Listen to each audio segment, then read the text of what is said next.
Volkan Adası'nın gizemi, Pasifik Okyanusu'nun güneybatısında, hiçbir haritada tam olarak işaretlenmemiş bir noktada, küçük bir araştırma teknesi dalgaları yararak ilerliyordu. Teknenin adı Horizon IV2 ve üzerinde 5 kişi bulunuyordu, İrlandalı jeolog Dr. Siobhan Collery, Japon volkanolog Profesör Kenji Murakami, Brezilyalı biyolog Dr. Isabella Fontana, Norveçli kaptan Erik Strand ve Avustralyalı genç araştırmacı Owen Baxter. Siobhan, teknenin burnunda durup ufku izliyordu. Kızıl saçları tuzlu rüzgarda çırpınıyor, gözleri ise uzakta yükselen ince bir duman sütununa takılıp kalmıştı. Elindeki not defterinde onlarca sayfa doluydu, uydu görüntüleri, sismik veriler, denizaltı haritalama çıktıları. Hepsinin gösterdiği şey aynıydı, bu ada olmamalıydı. En azından resmi kayıtlara göre. Kenji, dedi Siobhan, sesi rüzgarın uğultusunu zorlukla aşarak, bak şuraya. Duman mı bu, yoksa sis mi? Profesör Murakami kısa boylu, saçları ağarmış, sakin tavırlı bir adamdı. 62 yaşında olmasına rağmen dağlara tırmanmaktan, lav tarlalarında günlerce kamp kurmaktan hiç yılmamıştı. Siobhan'ın yanına geldi, gözlerine elleri siper ederek baktı. Duman, dedi kesinlikle, ama alçak basınçlı, fumarolik aktivite. Ada henüz uyuyor ama içi hareketli. Uyuyor mu, diye sordu Owen, aralarına sızarak. 27 yaşındaydı, enerji dolu, bazen aşırı heyecanlı. Kahverengi saçları her zaman dağınıktı ve gözlüklerinin camı solda hafifçe çatlamıştı, değiştirmeyi sürekli erteliyordu. Bir volkan hem uyuyor hem duman mı çıkarıyor? Uyuyan volkan tam olarak sessiz değildir, Owen, dedi Murakami, sabırla. Milyonlarca ton kaya altında mağma hareket eder, gazlar sızar. Kalp atışını duymasan da kalp çarpmaya devam eder. Isabella o sırada güvertenin öbür ucunda oturmuş, deniz yüzeyinden aldığı su örneklerini etiketliyordu. Koyu tenli, uzun örgülü saçlı, dikkatli gözlü bir kadındı. Sesi sakin ama kararlıydı. Su sıcaklığı normalin 4 derece üzerinde, dedi başını kaldırmadan. Yüzeyde kükürt izleri. Buraya yaklaştıkça konsantrasyon artıyor. Eğer bu ada gerçekten haritasız bir volkanik oluşumsa, çevresindeki deniz ekosistemi çok ilginç şeyler barındırabilir. Barındırabilir mi, diye mırıldandı Owen. Yani tehlikeli de olabilir demek istiyorsun. Her şey olabilir, dedi Isabella gülümseyerek. Kaptan Erik Strand, dümenin başından seslendi. Uzun boylu, geniş omuzlu, 50 yaşlarında bir adamdı. Yüzü güneş ve tuzdan yanmış, denizin ona verdiği o derin sükuneti taşıyordu. Yaklaşık 3 mil kaldı. Derinlik azalıyor, dikkatli manevra yapmam gerekecek. Dipte kaya çıkıntıları var, sonar net göstermiyor. Ne kadar sürer, diye sordu Siobhan. 1 saat, belki daha fazla. Bu sularda aceleyle gidilmez. Siobhan başını salladı ve günlüğüne döndü. 3 ay önce Dublin Üniversitesi'nin jeoloji bölümünde rutin bir sabahı geçirirken, uydu şirketinden gelen şifreli bir e-posta her şeyi değiştirmişti. Mesajı gönderen Profesör Murakami'ydi. Kısa ve netti. Collery, Pasifik'te bir anomali tespit ettim. Kimsenin bilmediği bir ada. Gelmek ister misin? Siobhan 1 hafta içinde biletini almıştı. Adaya yaklaştıkça hava değişti. Güneş hala parlıyordu ama ışık farklıydı. Sanki doğrudan değil, bir şeyin içinden süzülerek geliyordu. Deniz rengi açık maviden koyu yeşile dönmüştü. Yüzeyde zaman zaman baloncuklar belirip patlıyordu, küçük, zararsız görünen ama sürekli baloncuklar. Hidrotermal aktivite, dedi Isabella kendi kendine not alarak. Sığ su hidrotermal çıkışları, nadir görülür. Ada, yakından bakıldığında beklenenden daha büyüktü. Siyah volkanik kayalardan oluşan kıyısı sarp ve düzensizdi. Üzerinde cılız ama hayatta kalan bir bitki örtüsü vardı. Küçük çalılar, eğrelti otları, birkaç bodur ağaç. Ortasında belirgin bir tepe yükseliyordu, kaldera değil, daha çok basık bir koni. Tepeden yükselen duman ince ve beyazdı, tehdit edici değil. Buraya ayak bastığında, yüzey altı sıcaklığı ölçeceğim, dedi Murakami hazırlanırken. Kaldera varsa bulmak istiyorum. Uydu görüntülerinde net değildi. Ben bitki örneklerine bakacağım, dedi Isabella. Böyle izole bir volkanik adada endemik türler olabilir. Bu kayalarda yetişen bir şey varsa, dışarıda hiçbir yerde bulamazsınız onu. Erik, tekneyi küçük bir koyu bularak demirledi. Koy, sanki özellikle böyle amaçlar için oluşmuş gibi, üç yanı kayayla çevrili, dalgasız ve sakin bir alandı. Şişme bot indirdiler, sırt çantalarını hazırladılar. Owen, karaya ilk çıkan oldu. Ayağı siyah kuma değer değmez duraksadı. Sıcak, dedi şaşırarak. Kum sıcak. Güneşten değil, içinden sıcak bu. Siyiphan eğildi, avucunu kumun içine gömdü. Gerçekten öyleydi. Alttan gelen bir ısı. Yüzeysel lav tünelleri olabilir, dedi Murakami sakince. Dikkatli basın. Bazı yerlerde zemin içi boş olabilir. Harika, dedi Owen, sesi en son cümleyle biraz gerginleşerek. İlk 2 saat keşif amaçlıydı. Kıyıdan iç kesimlere doğru ilerlediler, Murakami önde, Siyiphan yanında, diğerleri arkada. Volkanik kaya formasyonları olağan dışıydı, düzgün yuvarlak delikler, sanki bir araçla açılmış gibi, kayaların içinde uzanıyordu.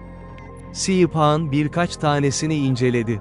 Lav tüpleri, dedi. Ama şekilleri alışılmadık. Normalde bu kadar düzgün olmazlar. Doğal erozyon, dedi Murakami, ama sesi tam emin değildi. Murakami, sen de tam inanmıyorsun buna. Japon profesör kısa bir sessizlik içinde adama baktı. Hayır, dedi sonunda. İnanmıyorum. Öğleden sonra 2'ye doğru, tepeden inerken Isabella durdu. Bir kaya çıkıntısının arkasında bir şey görmüştü, önce gözden kaçmıştı, ama rüzgar bir şeyi kıpırdattı ve dikkatini çekti. "Bir dakika," dedi. Kayaya yaklaştı. Bir kemerdi. Eski, deri, üzerinde metal tokaları olan bir kemer. Rengi solmuş, malzemesi çürümeye başlamıştı ama biçimi tanınabilirdi. İnsan yapısı. Isabella eğildi, kemeri yerinden oynatmadan dikkatle inceledi. Tokanın yanında küçük, baskı yapılmış bir şey vardı. Bir harf ve yanında bir sayı. N7. Siyiphan, diye seslendi. Diğerleri geldi. 4'ü de kemere baktı. Buraya biri gelmiş, dedi Owen sessizce. Ya da birçok kez, dedi Siyiphan. Murakami çevresine baktı, etrafı tararken gözleri keskin ve dikkatli hareket ediyordu. Bunun yakınında başka bir şey olmalı. Kemer tek başına burada durmaz. Aradılar. Yarım saat sonra, kayalardan birinin dibinde, yarı gömülü halde küçük bir metal kutu buldular. Pas tutmuştu ama açılabilirdi. Siyiphan eldivenleri çıkarıp doğrudan elleriyle tuttu. Soğuk ama içinden ısı taşıyan bu adanın dokusunda metal garip hissettirdi. Kutuyu açtı. İçinde, plastik bir poşete sarılmış, 4 sayfalık el yazısıyla dolu bir not vardı. Notu Owen okudu çünkü en güçlü gözleri ondaydı. Sesi ilk başta düz, sonra yavaş yavaş ciddileşti. Not İngilizce yazılmıştı, ama belirli yerlerde İspanyolca kelimeler karışmıştı. Tarih yoktu, imza yoktu, sadece şunlar vardı. Bu adayı bulan herkese, buradan gidin. Anlayamayacağınız şeyler var burada. Ben anlamaya çalıştım. 3 yıl harcadım. Sonunda anladım ki bazı şeyleri anlamak için değil, yalnızca saygı göstermek için yaklaşmak gerekir. Ada sizi sınar. Sizi bir şey hissettirmek isteyecek, bir şeye çekmek isteyecek. Buna direnmek için çok güçlü olmalısınız ya da hiç gelmemiş olmalısınız. Ben geri dönemedim çünkü dönmek istemedim. Bu benim hatam. Sizin hatanız olmasın. Sessizlik. Bu ne anlama geliyor, diye sordu Owen.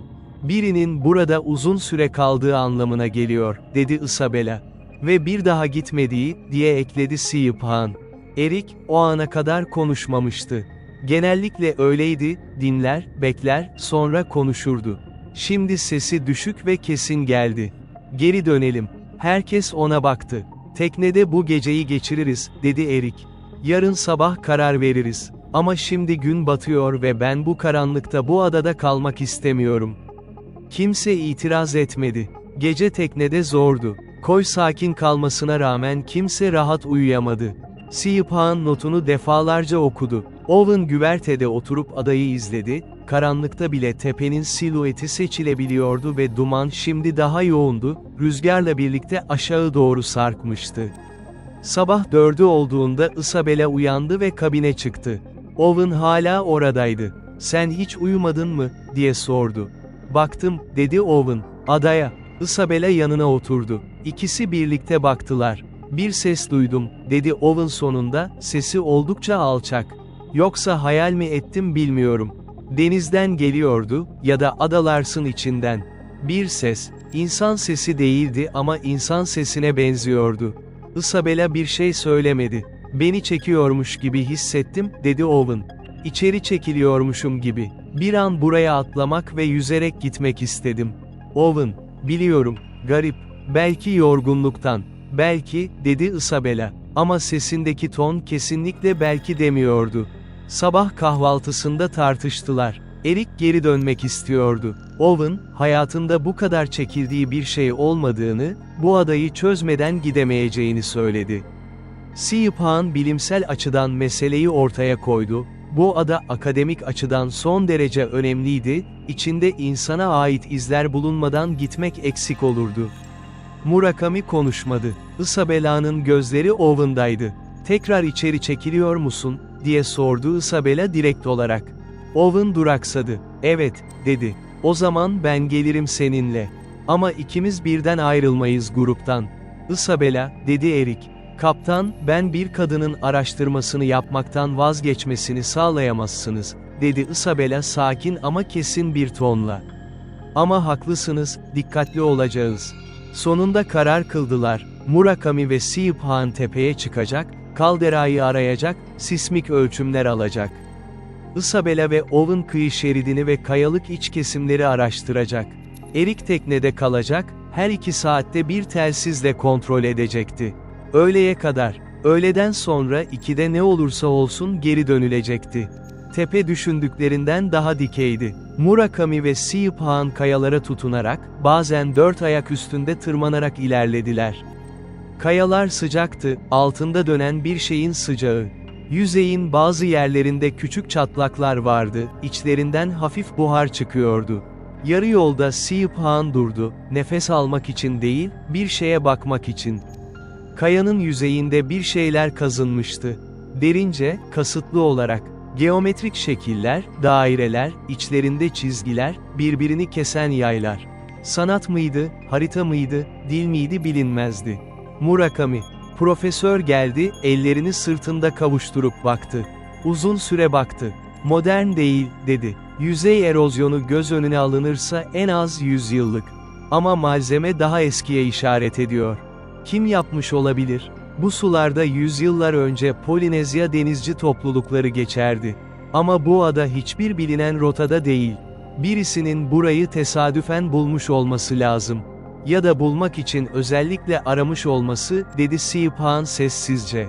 Tepede, tam bekledikleri yerde bir kaldera yoktu. Onun yerine, neredeyse mükemmel dairesel bir çöküntü vardı, yaklaşık 30 metre çapında, dibine bakılamayacak kadar derin ve karanlık. Kenarlarından buhar yükseliyordu. Dibinden garip bir ışık geliyordu. Kırmızımsı, titrek ama sönük. Siyiphahn dizüstü bilgisayarını açtı, sismik sensörlerini çalıştırdı. Veriler hemen aktı ve Siyiphahn ekrana bakarak donup kaldı. "Bu," dedi yavaşça, "bu mümkün değil." Murakami eğildi baktı. Sismik imza son derece düzenliydi.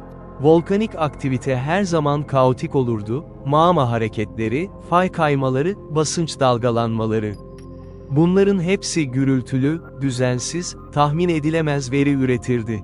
Ama şimdi ekranda gördükleri bir müzik partisyonunu andırıyordu, tekrar eden, ritmik, matematiksel olarak tutarlı dalgalar. 3.7 saniyede bir, dedi Siyiphahn. Tam olarak, 1 saniyenin binde bir sapmıyla. Doğal bir sistem bu kadar hassas olamaz, dedi Murakami. Hayır, olamaz. İkisi de konuşmadı. Çöküntüye baktılar. Derinlikten gelen kırmızı ışık titredi, sonra bir an için daha parlak yandı, sonra tekrar söndü. Tam 3.7 saniye sonra tekrar yandı. Öte yandan Isabella ve Owen, adanın doğu yakasındaki taşlık alanda ilerlerken farklı bir şeyle karşılaştılar. Kaya duvarının dibinde bir kapı vardı. Kapı doğru kelime miydi, bilmiyorlardı. Daha çok bir açıklıktı, dikdörtgen, yeterince büyük bir insanın eğilerek girebileceği kadar, kayaların arasına öylesine yerleştirilmiş ki ilk bakışta göremezdiniz. Ama Owen görmüştü. Durmuş, tam önünde dikilmişti. "Burada," dedi. Isabella yetişti. Açıklığa baktı. İçerisi karanlıktı ama uzaktan, çok derinlerden, soluk bir ışık geliyordu. Aynı kırmızımsı ışık. "Buradan çekiliyordun," dedi Isabella.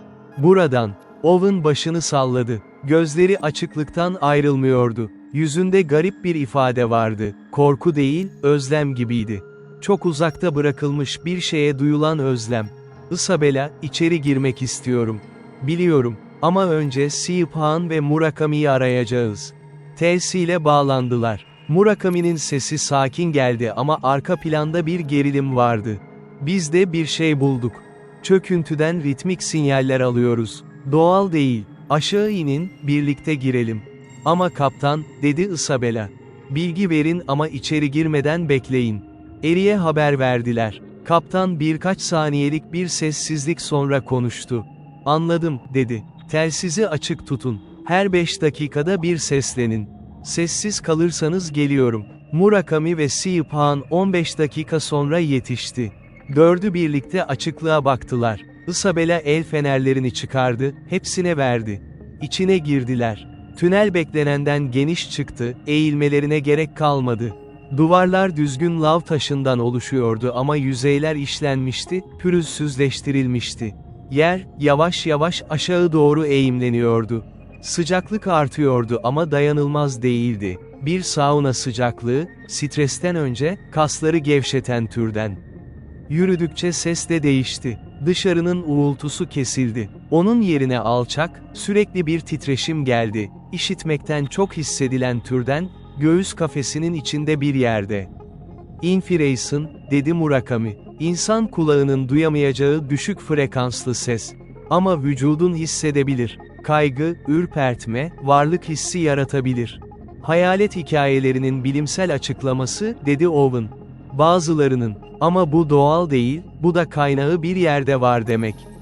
Yürüyüş 10 dakika sürdü. Sonra tünel açıldı. Büyük bir odaydı. Belki oda doğru kelime değildi, yeraltı meydanı daha doğruydu. Tavanı yüksekti, siyah kaya döşemeli yeri genişti ve ortasında, merkezde, daire biçiminde bir havuz vardı. Havuzun içi magmaydı. Ama sönük, ılımlı, sakin magma. Yaşayan bir şeyin kalp atışı gibiydi, kırmızı ve portakal rengi, yüzeyinde yavaşça dönen halkalar, içinden çıkan ısı odayı dolduruyor ama yakmıyordu. Ve etrafında, havuzun kenarına yapılmış taş platformlarda eşyalar vardı. Kaplar, taş kaplar, içleri boş ama işlenmiş. Aletler, tanımlayamadıkları, ne için kullanıldığını bilmedikleri ama insanın elinden çıktığı besbelli olan aletler. Ve duvarlardan birinde, yerden tavana kadar, oyma yazılar. Siobhan duvara yaklaştı. El feneri ışığında yazıları inceledi. "Bu bir alfabe," dedi. "Sistematik. 24 ya da 25 farklı işaret var. Tekrar ediyor, gruplara ayrılmış. Cümle yapısı gibi." "Kim yazdı bunları?" diye sordu Owen. "Bilmiyorum," dedi Siobhan. "Ama buraya sadece bir kez gelmediler. Bu duvarı doldurmak için yıllar gerekir." Murakami havuzun kenarına kadar gitti, ölçüm aletini çıkardı. Havuzun içindeki magma tam ortalarda bir yerde, yüzeyden 50 santimetre aşağıda, döngüsel bir hareketle akıyordu. Ve her 3,7 saniyede bir, yüzeyi hafifçe kabarıyor, ince bir ışık dalgası yayılıyor ve tekrar sakinleşiyordu. "Bu bir tür jeotermal pompalama sistemi olabilir," dedi Murakami. "Doğal basınç değişimleri bunu yapabilir ama bu kadar düzenli olmamalı. Sanki bir şey bunu düzenliyor." "Bir şey mi?" dedi Owen. "Bir mekanizma. Fiziksel bir mekanizma. Kayaların altında bir yapı olabilir." Isabella o sırada bir platforma eğilmiş, taş kaplardan birini inceliyordu. İçi gerçekten boştu ama dibinde kahverengi bir tortu vardı. "Organik bir şey. Bu kaplar kullanılmıştı," dedi. "Uzun zaman önce ama kullanılmıştı. Tortu bitkisel ya da hayvansal kökenli bir şeyin kalıntısı." "Ritüel mi?" diye sordu Siobhan. "Belki ritüel. Belki sadece yemek. Birinin burada yediği, içtiği, yaşadığı. Owen hiç konuşmamıştı uzun bir süredir. Duruyordu, havuza bakıyordu. Isabella onu izliyordu. Owen, sessizlik. Owen, adam döndü. Gözleri yeterince kendindeydi ama yüzü seyahatten önceki yüzünden farklıydı. Daha sakin, daha ağır, yaşından büyük bir ifade taşıyordu. "Burada kalmak istiyorum," dedi. Kimse şaşırmadı. Bu cümlenin bir gün söyleneceğini, belki hepsi biliyordu. "Neden?" diye sordu Isabella. "Bilmiyorum, ama bu yer beni tanıyor gibi hissettiriyor. İçimde bir şey, sakinledi burada. Dışarıda hep bir gürültü var, bir telaş, bir acele. Burada her şey mantıklı, her şey yerli yerinde." "O notta yazan kişi de aynısını hissetti," dedi Siyiphan sessizce. Owen durdu. "Ve geri dönmedi," dedi Siyiphan. Uzun bir sessizlik oldu. Havuzdan gelen titreşim devam ediyordu. Alçak, sürekli, teselli edici. "Owen," dedi Isabella, "gerçekten kendin misin? Ne demek istiyorsun? Dün gece bir ses duydun. Bugün buraya çekildin. Şimdi kalmak istiyorsun. Bunlar sıralı şeyler. Ve sana sormam gerekiyor. Bunlar senin kararın mı, yoksa bu yerin sana verdiği hisler mi?" Owen bir şey söylemedi. Çünkü cevabı bilmiyordu. Bu yerin sana yaptığı bir şey olabilir," dedi Murakami. "İnfrasonik titreşimler duyguları etkiler, kararları etkiler. Bir ortamın insanı manipüle edebileceği yollar vardır ve bu yer açıkça bunu biliyor. Ama ya gerçek istek de buysa," dedi Owen. "Ya dışarıdaki hayat asıl sahte buysa gerçekse? Bu soruyu," dedi Isabella yavaşça, "bu yerin dışında da sorabilirsin. Eğer cevap aynıysa, o zaman ciddiye alınır. Ama şu an, bu ses, bu ışık, bu sıcaklığın içinde verdiğin cevap senin değil." Owen uzun süre Isabella'ya baktı. Sonra havuza baktı. Sonra tekrar Isabella'ya. "Tamam," dedi. Sesi kısıktı. "Tamam." Çıktılar. Çıkış yolu girişteki kadar uzundu ama daha ağır hissettirdi. Hepsi sessizdeydi. Dışarının ışığı, tünel ağzından göründüğünde, Siyiphan'ın gözünü yaşarttı, beklenmedik bir his, nedenini tam açıklayamadı.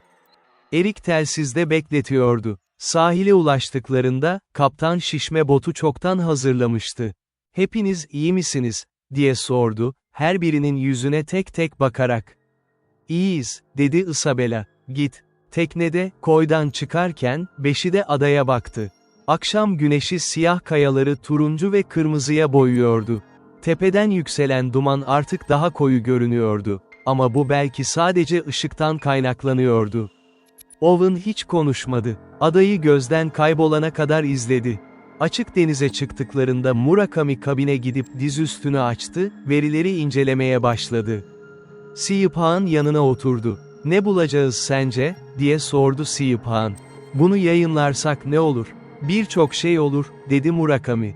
"Hepsi kötü. Ada bulunur. Araştırmacılar gelir. Belki devletler gelir. Evet. Ve o yer yok edilir." Murakami bilgisayarının klavyesine baktı. Bir şey yazmadı. "Ben o notu yazan adamı düşünüyorum," dedi Siyiphan. "Adı bile yoktu notta. Kimdi? Neden gitti oraya? 3 yıl ne yedi, ne içti? Ada veriyordu belki," dedi Murakami sessizce. Siyiphan ona baktı. "Bunu bilimsel olarak söylemiyorum," dedi Murakami. "Ama o ada, çok eski. Hem jeolojik hem de insanlık tarihi açısından çok eski. Ve orada bulunan şeyler, o yazı sistemi, o yapı, o düzen, biri ya da birileri o adayı çok iyi anlıyordu. Belki adada onları anlıyordu. Bir volkan insanları anlayamaz. Evet." Murakami pencereden dışarıya baktı. "Ama neden o kadar çok insan oraya gitmiş de geri dönmek istememiş?" 2 gün sonra Fiji'ye ulaştılar. Limanda, raporları yazarken, Siyiphan bir karar verdi. Adanın koordinatlarını yazmadı. Sismik verileri yazdı, su örneklerini, bitki bulgularını, hatta oymaların fotoğraflarını. Ama konumu boş bıraktı. Isabella aynısını yaptı, bağımsız olarak. Murakami, Siyiphan'ın raporunu gördüğünde güldü. Sonra kendi raporuna baktı. Koordinatlar orada da yoktu. Üçü aynı anda aynı kararı almıştı. Erik zaten hiç not tutmadı. Kaptan olarak denizin kurallarını iyi bilirdi. Bazı koylar kaydedilmez, bazı sulara isim verilmez. Yalnızca Owen farklıydı. Owen bir şey yazmadı. Bilgisayarını açtı, boş ekrana baktı, kapattı. Odadan çıktı, limana gitti, denize baktı. Isabella onu bulduğunda güneş batıyordu. "Yazmayacaksın," dedi Isabella. Soru değildi. "Hayır," dedi Owen. "Çünkü ne yazacağımı bilmiyorum. Oraya gittiğimde ne hissettim, buradan geri döndüğümde ne hissettim, bunlar akademik bir dile girmiyor. Bir gün anlamak ister misin?" Owen düşündü. Gerçekten düşündü. "Hayır," dedi sonunda. "Bazı şeyleri anlamak için değil, yalnızca saygı göstermek için yaklaşmak gerekir." Notta yazan cümlelerdi bunlar. İkisi de bunu biliyordu. İkisi de hiçbir şey söylemedi. Güneş battı. Deniz karardı. Pasifik'in bir yerinde, haritasız, adlandırılmamış, 3,7 saniyede bir titreyen bir ada vardı. Ve ondan haberi olan 5 kişi, aynı anda ve ayrı ayrı, onu korumaya karar vermişti. Bu belki de adanın en büyük gizemiydi. Son